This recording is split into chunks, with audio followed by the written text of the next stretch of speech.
Hey guys, welcome to the Killing the Tea podcast. This is Gare, And Kate. and we are going to be discussing all things chills, thrills, and kills. Kate and I are going to be talking about our favorite books, TV shows, and movies that are in the thriller or crime fiction genre, as well as some reading habits and other items related to how we met on Bookstagram that will fit in with this podcast. So, thank you so much for joining us, and we hope that you have fun and get totally terrified. I ventured outside of my usual reading this week, and I have not Hmm. regretted 1 second of it. That's awesome. So the one you're reading now is, A Nest of Snakes by Deborah Levison. and have you And finished it yet? Because you sound like you were about to yesterday. it's a big book. I think it's like close to 400 pages. Okay. She reached out to me on Oh, nice. Instagram and was like, "Hey, like, would you be interested in reading my book?" And I read the synopsis and I was like, this sounds really good, but it's not my Yeah. usual like genre. So I Hmm. was like, sure, it's about a guy who is kind of a recluse and Hmm. he only ventures out of his house to go to like his therapy appointments. And during the day, he like hunts sexual predators online and like basically entraps them and sends their information to the police department. That's amazing. And there's this like huge plot of all these layers of trauma that he's like been through in Mm. his life. And I was like, oh my God, this is so good. And I just could not stop reading it. I'm at 90% now. You're very close then. Yeah, yeah. And it's like a multi-genre, like it's definitely coming of Okay. age. There's thriller aspects to it, but it's also like kind of like a legal thriller because there's a big court case in it. So You're I'm selling just me on this. so good, so good. If anyone wants a book that can combine like the traumatic elements of A Little Life with the dark academia and like lyrical writing of The Ooh. Secret History, then yeah, A Nest of Snakes. That is a really good review. 100%, 100%. I'd I be actually, dying if I wrote it and someone said that. So yeah, you're yeah. I convincing told me. I told her like, I mean, I was just like blowing up her DMs last night because I was I like, don't this blame you. is like it started off and the pacing's like really well done because she doesn't just Yeah. like wallop you with all of this information. Like she starts off slow and you get to know the Right. character. And then I was like blowing up her DMs and just like, oh my God. But my friend Cindy, who has recommended The Secret History and A Little Life to me, like the reason Mm. that I've read both of them, I Yeah. told her that I was like, listen, like if you don't agree with this, that's fine. But like this is how I'm feeling reading this book. So Yeah. that's my sell. I have not read A Little Life. I've read what was the other one you said? I've read the The other one you Secret mentioned. History. Yes, I read that, but I have Yeah. not read A Little Life, so I'm adding Oh, A that to Little my Life's list good. now. A Little Life is very good. It's Nice. just spectacular. But it's very, I mean, it's heavy. It's very, very heavy. Yeah, that's a theme for us typically. Yeah, yeah. But I know what you mean. Some of A them are way more intense. yeah, and A Little Life deals a lot with like trauma and stuff and like a Yeah. lot of just like horrible things that can happen to really good people. Mm-hmm. Um, not that anybody in thrillers doesn't deserve what happens to them. I mean, most of them don't, unless you're like a child predator or a serial killer, Yeah. then like, Yeah. um but yeah, with A Little Life and this story, they're kind of, the really horrible things that happen to people unexpectedly that don't deserve it. Mm-hmm. And just that kind of whole innocence thing that really changes someone. And yeah, it's sad. But Yeah. yeah, A Nest of Snakes is very good. Yes, I finished the Chestnut Man this week, which had similar to what you were just saying. Like, you do also end up finding out a lot Traumatized. of what changed someone, yeah, when they were really, really young. Yeah. But that one was amazing. Probably the darkest one I've read this year, honestly. Like, Last Housewife was pretty dark. It's always been up there, but this one's definitely a very Nordic noir kind of dark. So that might be the darkest one I read this year, but I was like dying to get to the end of it. And it's like a 572 page book or something like that. And so I wanted to get to the end so bad because I wanted to know the answers, but like I also wanted to enjoy how good it was. It's so good. Mm-hmm. So good. But the Yeah. chapters are short. So short. I saw a review that compared it to that you could tell he's a screenwriter, because they kind of compared it to just like a bunch of really, really well written like short scenes. And I was like, Yeah. I do kind of understand that, because it didn't get too much into like the emotional lives of the people since there are so many perspectives, but like so much happened. It's so good. And I It's feel really like good. I think I've read it 2 or 3 times, but I think that the chapters end with small cliffhangers too, don't they? If my memory serves. Sometimes, yeah. Obviously, Yeah. there's so many chapters, but like most of them, yeah. Like you're finding something. I don't know how he kept track of all of those details when he wrote it. I think from what I remember, there were kind Mm-hmm. of big elements that maybe his writing process with a full season of a TV show kind of show up in that writing, Correct. you know? Yeah. Yeah. I like that interpretation. Did The you watch the show on Netflix? No, I haven't yet. I didn't either. It's not in English, and I'm a snob about that. So my whole I'm not a thing snob, I is just don't enjoy it. it takes a lot for me. Mm, I've really enjoyed the first season of the show Elite, which is a Spanish show and it's dubbed in English for Netflix. okay. When your voice doesn't match up with your mouth, I and know. or if I have to read what you're saying, like any Yeah. subtitle it just distracts me from what's happening in the show. Me too. That's how I feel. And Tyler's like, but you read so many books. I was like, yeah, that's when I'm doing my reading, but this is But me doing my watching. it's hard to like, I feel like when you're reading, that's what's causing your imagination to picture what's going on in the book. Mm-hmm. When you have to watch something on TV and you have to read at the Yes. same time, like you can miss, like, could you imagine Yes. trying to watch the movie Watcher? Yeah. There's so many It would small be. details in that movie that are Mm-hmm. like foreshadowing that it'd be Yeah. hard to do You would that. miss a lot. Yeah. Mhm. Anything that has some like really subtle storytelling. I don't know why I started stuttering. You like need to be paying attention completely. And that's exactly how I feel. Like Tyler thinks I'm crazy, but now I found another person. It's exactly what I feel like. It distracts me. I'm trying to immerse myself in this version of a story, meaning a movie or a TV show. I don't want to see what's coming up. And sometimes it ruins stuff by having it there on the bottom too. Because then Yeah. like something's revealed before it's visually revealed. And I don't like it.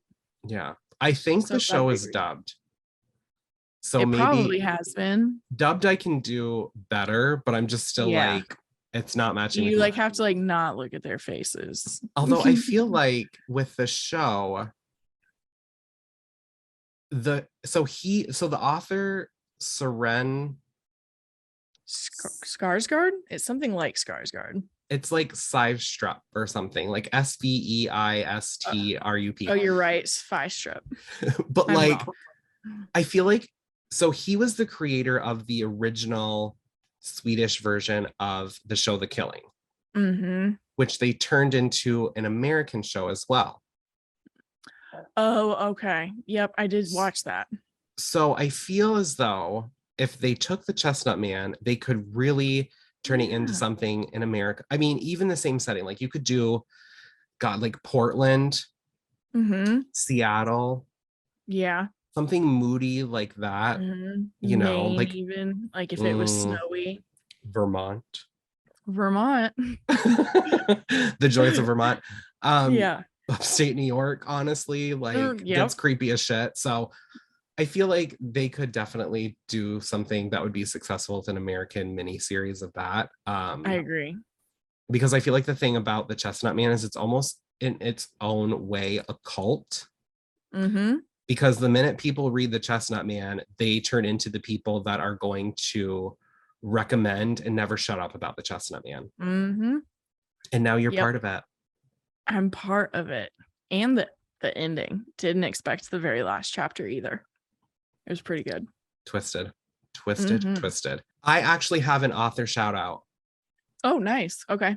I have been getting DMs from Greg of E.G. Scott, and Yes. he has like just been giving us the kindest words about the podcast, and it is so appreciative. He is Oh, saying like our like repertoire together, our friendship is just like the chemistry's great, like he's entertained by it, he's like funny, he loves it. He's like, he sent me a DM today like finally caught oh, up, love it, like keep up the good work, oh. don't ever stop. So Oh Greg, my gosh, that's so sweet. one more compliment and I swear to God I'll just be like, I know. here's a wedding It's just so ring. much fun. Just It's like, it's mainly just fun. he's just like, he's the nicest guy in the entire world, let's be honest. Like he's way nicer than I Yeah. am, so like I can't even be like, oh, he's second nice to me, but like he's just like the nicest human being in the entire world, Yeah. and I absolutely love him.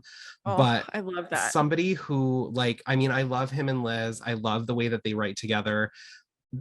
Having somebody like that tell me that I'm doing a good job with something, that we're doing a good job with something, Right. is an incredible experience. So I thank know. you very much.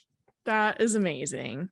That is very You'll much. have I love that because I'm gonna, same thing. Like you never know who's listening, and sometimes it's really exciting people.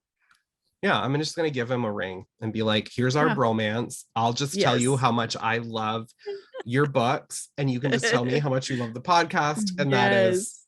all we have to commit to one another. But yeah, so Yes. shout out to Greg. We love I you. need to Thank get you. caught up on their other books. I read the Rule of Three this year, but I So had not good. read their other ones, and I know you love theirs. I do love theirs. And The Woman Inside is one of my favorite books in the entire Yep. world. I know. It's Yeah. still kind of high on my list too right now. I have an idea for a future episode, so I can't say Mhm. anything past what I Yeah. want to say about that book other than I love it. Mhm. Because I feel as though all of our talk of the Chestnut Man, as I'm Mhm. using my water bottle as a microphone, all of our talk as the Chestnut Man brings us into something Like that Nordic Noir, but also books related to television shows. And is there anything you would like to say about Ooh. TV shows? I definitely have 2 TV shows on my list of what we're calling backlist TV shows that have like finished airing, aren't airing currently. Basically said the same thing twice there, but I had Mhm. 2 that were books to TV. So Mhm. Big Little Lies on HBO, Incredible. amazing. Like Tyler still references that show for how good it is. And I'm like, imagine reading books that are like consistently that good. So that one's great. I know it's on HBO Max still, and there are 2 seasons, I believe. Yes. Yeah. So there are 2 of those, and then Sharp Objects was also on HBO. Another that's Incredible. Gillian Flynn. Big Little Lies is Leanne Moriarty. If somehow people listening to this podcast don't know those 2 books, those are the For all authors. we've told you. I know. Like, if you don't know those 2 people, like this might not be your podcast. Yeah. Yeah. But yeah, You might have to wait a few years down the road when I start my Colleen Hoover fan club podcast. right.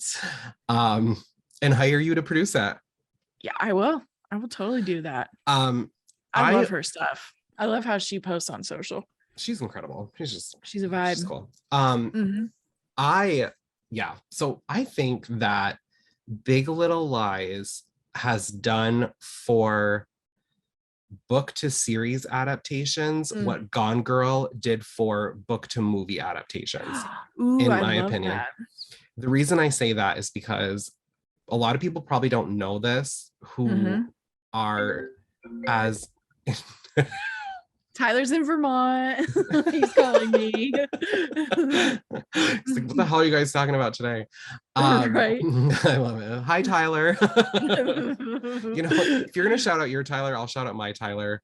I know we do Hi, shout out our Bash. Tylers. Hi, Bash. Okay, so Big Little Lies was supposed to be a one season miniseries, but Mhm. the fans were like so obsessed and giving it so much and begging and begging and begging that that's why there's actually Yes. two seasons, Yeah. just because of the Like fans. that's how impressive it is. And that shows how much, if you really support something and Yeah. talking about it on social media, tweeting about it, whatever the case may be, when you support something like that, it is incredible what people can do when they truly love something. I know. Because So the shout second out. season was still so good. So good. Like Meryl loved Streep, are it. you joking? Like Meryl I Streep coming know. through, short shaming Yes. Reese Witherspoon. Yes. Dude, she was shaming everybody. It was epic. My friend Tyler will short shame me sometimes because, okay, so here's like the weird funny thing, right? Like I'm like maybe 5'7", I think. Five Oh, seven or okay. 5'8". Tyler's 5'11". Okay. But Mm-hmm. he's like, he'll like literally tell people like, oh, he's like 5'6", like just to knock an inch Yes. off and be like, Garrett's 5'6", but I'm really like 5'7". Yeah.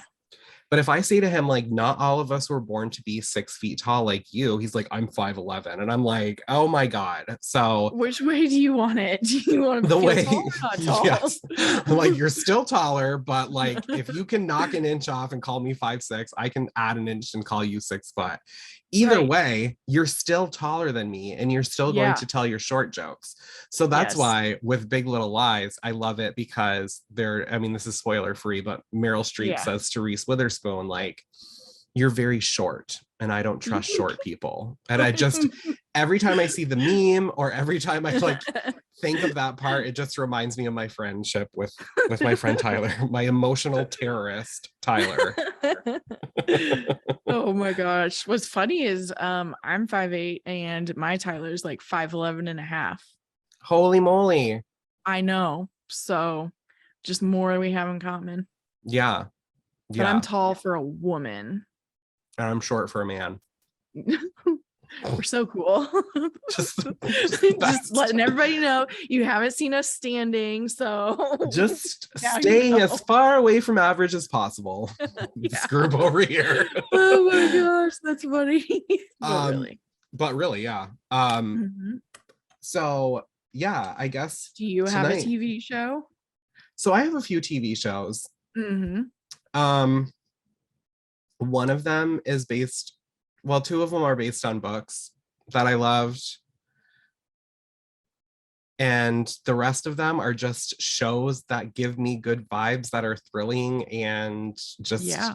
terrifying and dramatic and all of the things that I love in a TV show. But Yep. so I'm going to contradict myself here. One of my favorite crime shows in the entire world is Dexter. Yes, I had that one on my list too. You did? Yes. And did you watch the new season? I'm assuming you have already. Hell yeah, I did. Oh, Hell that yeah, was I did. good. We needed that. We deserved that. We needed that. I don't know how I feel about the ending. Symbolically, it's a pretty cool theme, is the best I can say without Makes spoiling sense. anything. Makes Yeah. sense. Did I want to see any of this happen? No. Correct. Yeah. I also I'm trying not to spoil it. I'm not spoiling anything, but I also kind of I feel like the way they ended it and with all of the people talking about it, I feel as though I wanted some sort of confirmation from Showtime. Mm-hmm. I've already talked shit about HBO. I might as well talk shit about Showtime. I talk shit about Peacock too.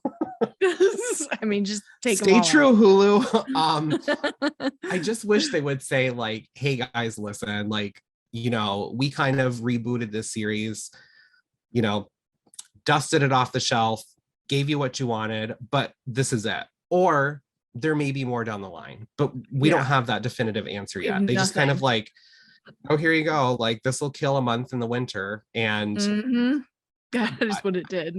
I don't know if it's going to continue. I did like how, which I'm sure they did this with the original. I just probably didn't pay attention to it, but the whole culture of missing women who are, just narrowed down to runaways. Yes. Oh yeah.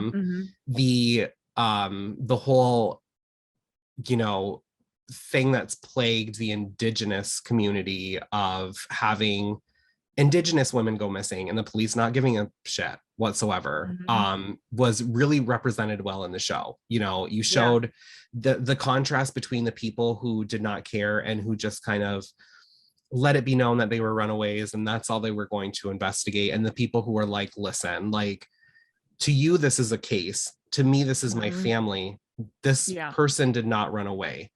um this is just another indigenous missing woman to you, but to Mhm. me this is another name on a list that should be a lot shorter than what it is, and you're not doing a Yeah. goddamn thing about it.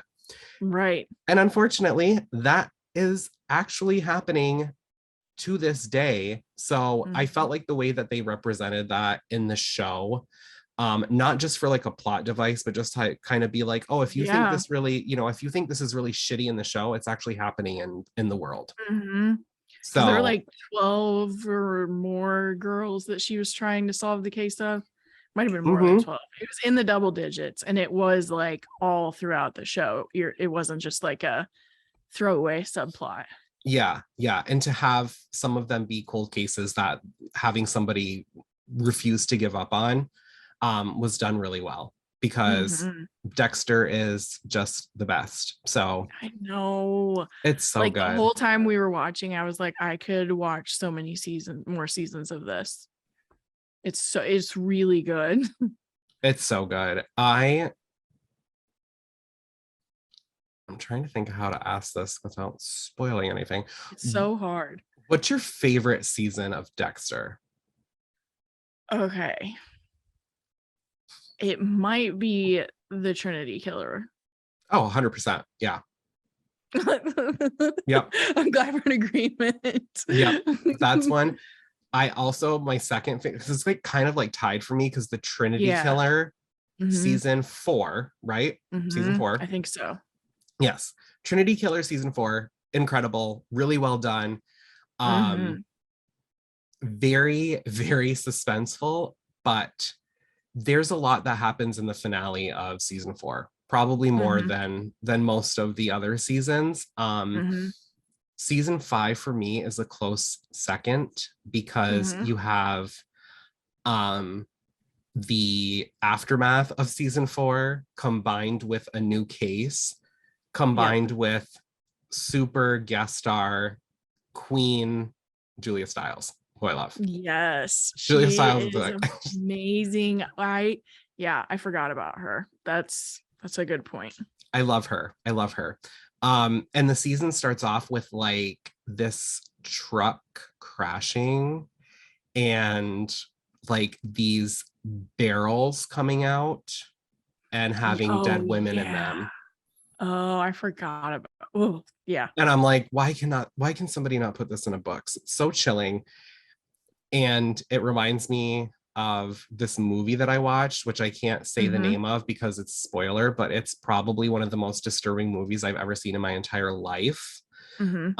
But it deals with one of those like barrels kind of. Um, Oh yeah. so Dexter, yeah, Dexter. Barrels are always creepy. It never means something good. No, no, a barrel is, I never want to see a barrel anywhere. No, me neither. I even like I even like walk by them if I'm like shopping at like Walmart, or on the occasion that I have to like go into Home Depot with someone, because I never go to Home Depot by myself. Hmm. But like if I like see a barrel, I'm like,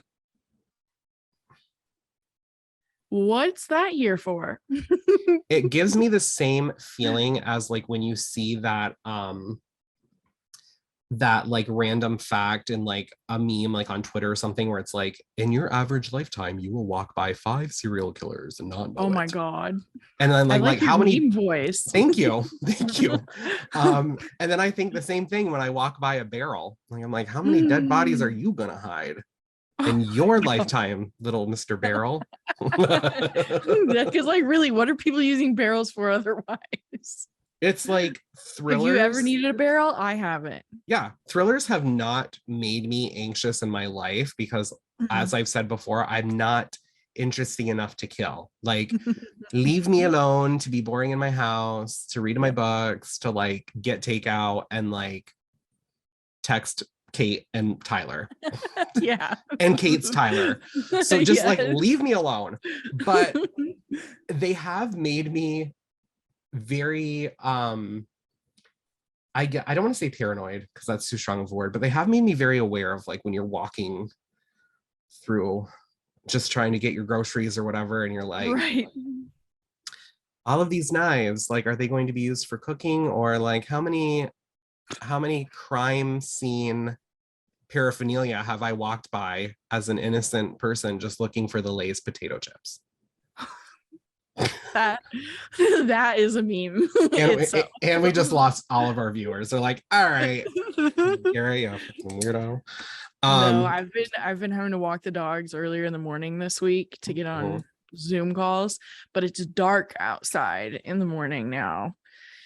So I do not take headphones. I'm like always like looking around, like nothing's probably gonna happen in my little Indiana town, but you never know. So I have been looking for my shoulders more. And be aware of your surroundings. Yep. You know what? I also kind of want to talk shit for a few seconds. Go for it. I love talking shit. I don't know if this has ever come across your TikTok. But have you seen the videos where women are like walking to their car and they're like, these are the things you should watch out for when it comes to being abducted or taken into human sex trafficking, or I mean, like the sex zip trafficking, ties, zip ties, things that are under your windshield wipers. Yep. Yeah. Yep. We're on the same TikTok. Okay. So like I see those and I'm like, you know what? I almost said as a woman. I'm not a woman, but like I can just imagine as a woman that would be terrifying, correct? Yeah. Like that would be terrifying to see a zip tie somewhere or something on your right or to see something like that and be like, oh my God, like I can't believe. It would be terrifying to see that as a woman or to see that TikTok as a woman, because you're like, yeah, this is kind of similar to what I said either last week or the week before about how there are those TikToks that are out there about ordering an angel shot at a bar if you feel like you're in danger. Right. There have been a lot of assholes on TikTok lately that I want to talk shit about because they're like, nobody's trying to kidnap you. You're just doing this for views, blah, blah, blah, blah, blah. I don't care if you are a woman who is making these TikToks and you're like, I found this on my car. I could be in danger. I don't care if you put it on your car yourself or if you're just like, hey, listen, this is what happens to people, because either way you're bringing awareness. So to all of the people out there that are trying to call out people for making these, whether they made it seem like there was a zip tie on their car or they put it there themselves to make awareness, shut the fuck up. Doesn't matter. Yeah. It does not matter. It's like the people on less serious TikToks, it's the same thing. But when they're funny and they're like, you staged this. And you're like, did you laugh? Like, have you ever watched a comedy on TV? They staged that.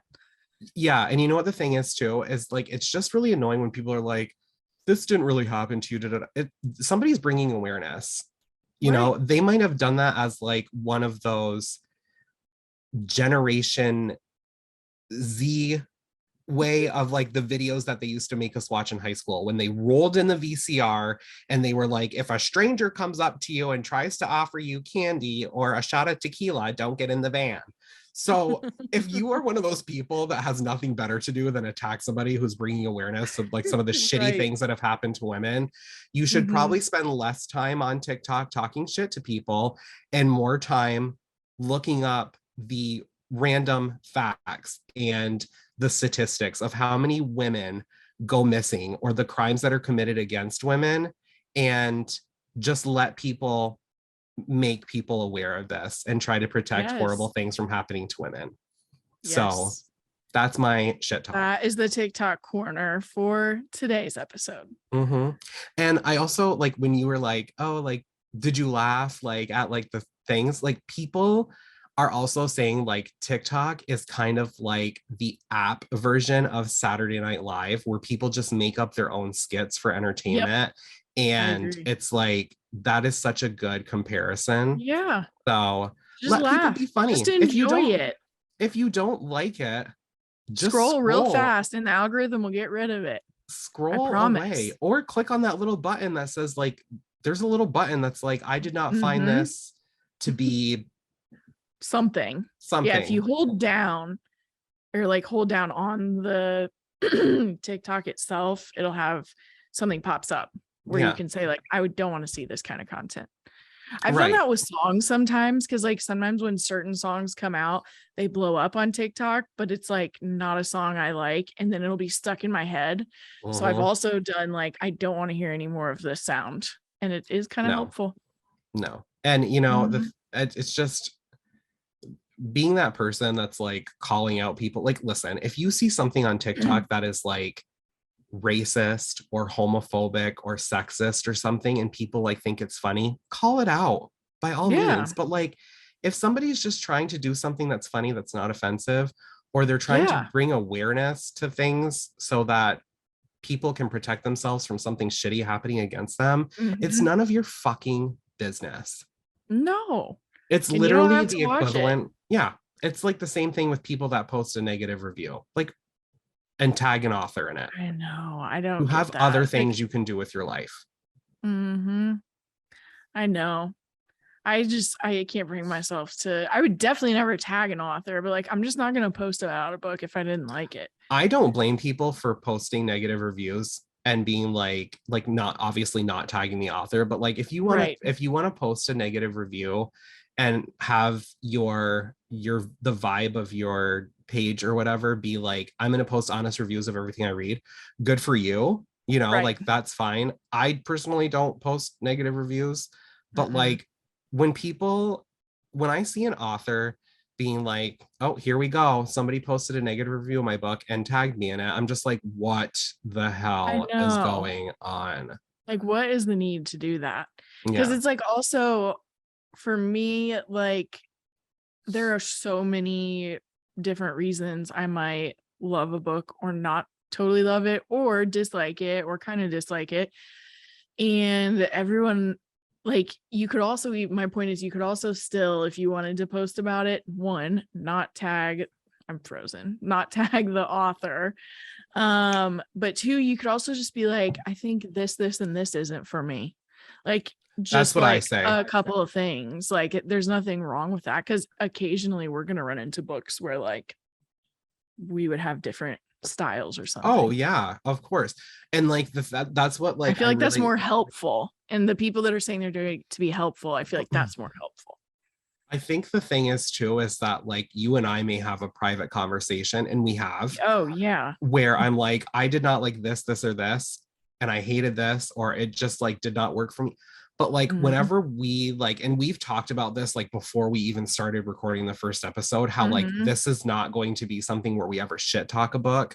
But Mm-mm. like, you know, if something doesn't work for us, like you and I have been very good on here about being like, that one didn't really work for me, but like I can see Yeah. why, you know, it worked for you, or like Yeah. this didn't really work for me, but and I did and like this one. we've cut stuff out when I've asked you about a book where you've asked me and when the other person's like sure I read it.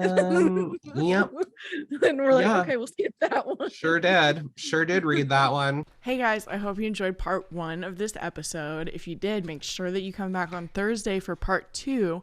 And don't forget to stay up to date with everything that we're reading and talking about on our Instagrams at Gare Indeed Reads and at the girl with the book on the couch.